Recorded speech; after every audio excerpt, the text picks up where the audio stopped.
time, and to set the tone for things, this is not a preaching sort of a kind of a presentation, because by nature I'm a teacher, and I'm going to be coming at it from that angle, sharing something more in a teaching mode. But I want to share with you briefly why this topic has become so important to me. As you can tell, I've been around for a while. I've been around for a few years, and in fact, I like to joke about the fact that I'm 9 days older than the nation of Israel. I've done a lot of different things to earn a living. I've mostly enjoyed the kinds of work I did, but I never had that sense of, yeah, this is what I was meant to do. This is what my life's all about. I've just never had, that's never happened to me. I've never had that, like, oh, this is what I'm all about. It has not been that way. And I've joked about it with people when the what do you do question comes up. I tell them that I'm still trying to figure out what I'm going to do when I grow up.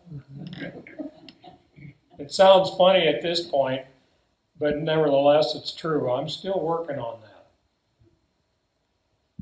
One of the main obstacles that comes up at this point in my life, and Bucky and I were sharing about that a little bit earlier, is the fact that I don't have the energy, stamina, or motivation to keep doing what I've been doing. I like to be engaged in doing something. I like challenges. I like learning new things and the satisfaction of doing a job well. So where does that leave me? I need to find out what I was put here to be and do, but without the energy or 40 years to figure it out. And all that's led to this topic that I want to introduce to you this morning. My desire is that you'll be able to see the benefit of applying that in your life as well. And a little bit of a pun there, that is the topic for the day. The topic is desire. We're going to look at what the Bible has to say about desire and desires. The Bible has numerous verses. There's 170 in the NASB that uses the Greek and Hebrew, the Hebrew and Greek words for our English word, desire. Most of these verses put desire in a negative light, but not all of them. And up until I really got to studying this, that was what always kind of stymied me and made me come to I didn't go anywhere past that, because so much of what's said in the Bible was negative. It was like all your desires are, they're way out of kilter. So I didn't get into it. I didn't realize what I'm about to share with you. Okay, so what I want to do now is let's look at our first verse. And if you have a Bible, fine. If you're not, you can just listen. Proverbs 13:12. Just a real simple one-liner there, but it has a great deal of implications. Proverbs 13:12. While you're looking it up, I'm just going to go ahead and say it, read it. It says, "Hope deferred makes the heart sick, but when desire is fulfilled, it is a tree of life." This verse brings out a few things that we need to look at. First of all, it talks about hope being deferred makes you sick. I think we've probably experienced that. I know I have. It talks about the heart and what happens to the heart when hope is not realized. And finally, it talks about when desire is fulfilled, it is a tree of life. So, okay, this is like, all right, I need to pay attention here. There's something more to desires than all these negative things that the Bible has to say about it. So what does that tell you about desires? Are they a good thing? What do you have? What do you think? What's your thoughts on that? Are desires a good thing? Yes. Yes. Yes. And one of the things we need to point out here is that really it depends on the condition of the heart. Yes. That's the key. And we'll look at that some more here. We're going to look at a few more verses that refer to desire or desires. But I want to emphatically make this statement concerning desires.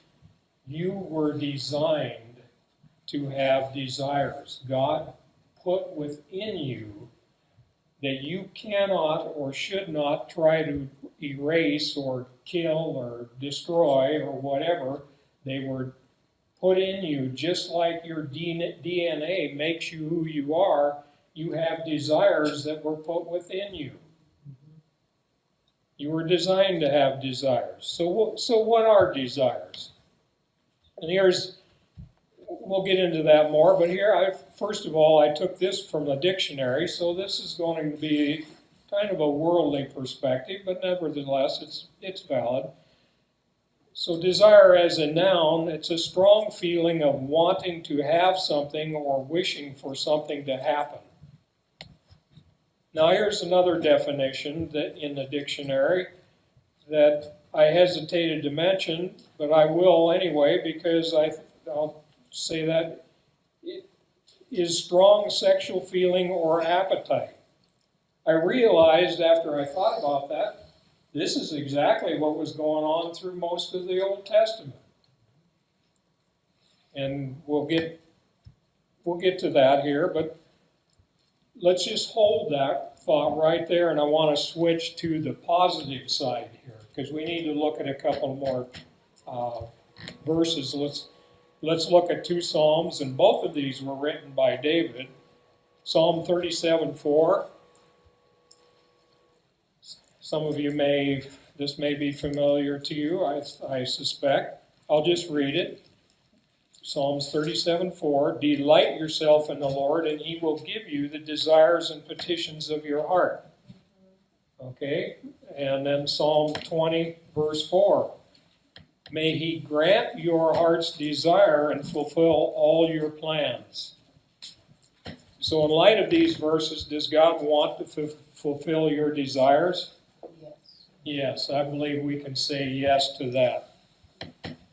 So, in following that train of thought, does the Lord have any desires? Yeah, sure. Yeah, he does. And we could find numerous places in the Bible where he expresses those. I want to just share one of those with you. And it was Jesus speaking in John 17:24. This is our Lord speaking here. Father, in John 17:24, Father, I desire that they also, whom you have given to me as your gift to me, may be with me where I am, so that they may see my glory which you've given me, because you loved me before the foundation of the world. So God has desires, and he designed us to have desires. But he made us to have desires for a purpose. We need to understand what that purpose is. We need to be able to understand how desires got twisted and perverted so they're expressed like they are in our world today and in our own lives. So in order to do that, we need to go back to the beginning. And so let's look at Genesis 3:6.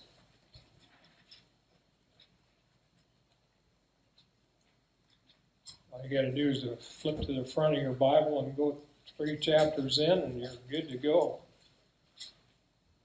3:6. And when the woman saw that the tree was good for food, and that it was delightful to look at, and a tree to be desired in order to make one wise and insightful, she took some of its fruit and ate it. And she also gave some to her husband with her, and he ate it. So look at what happened there when she listened to Satan. First, she saw the tree was good for food. She saw it was delightful to look at, and it was a tree to be desired in order to make one wise and insightful. See, do you see what Satan did? He tapped into the desires that were already in Eve. We have no way of knowing how long it was from the time of Adam and Eve that they were created and they walked with God in the garden until Satan tempted her. I could be wrong, but my thought is it wasn't very long. Why do I say that? Because Eve's relationship with God was questioned and she bought into it. You see, the stronger your relationship is with the Lord, the more you know His heart, the more you understand Him, you understand what His heart is for you and what His desires for you are, the whole lot less likely you are to get tripped up and taken out and tricked like Eve was when Satan did this. Well, as they say, the rest is history, and you and I are now living it after that happened. So let's look at it just in the same chapter. Go to verse 16, Genesis 3:16. To the woman he said, I will greatly multiply your pain in childbirth. In pain you will give birth to children, yet your desire and longing will be for your husband, and he will rule with authority over you and be responsible for you. You know, I've looked at that verse actually a number of times over the last numerous years of having given my life to the Lord, and it was like, what's the deal here? This sounds pretty normal. I mean, what's wrong with this picture?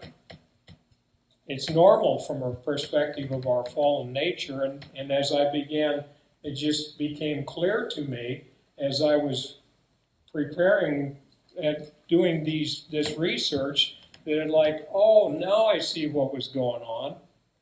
Eve's desire that was originally meant to be expressed toward God got changed and aimed at her husband. Do you see that? Originally, Adam and Eve, their heart connection was with God. Their desire was for Him. That was put in them, for their desire to be toward Him. Now, all of a sudden, after the fall, that got twisted because of one of the consequences of this disobedience, and her desire was now going to be aimed at her husband, but it wasn't going to be real pleasant. It wasn't going to be what it was originally. There was going to be a desire that was going to be lacking that fulfillment that she had with the Lord, because He was basically going to be ruling over her. And it wasn't going to be that same kind of relationship. Okay. So,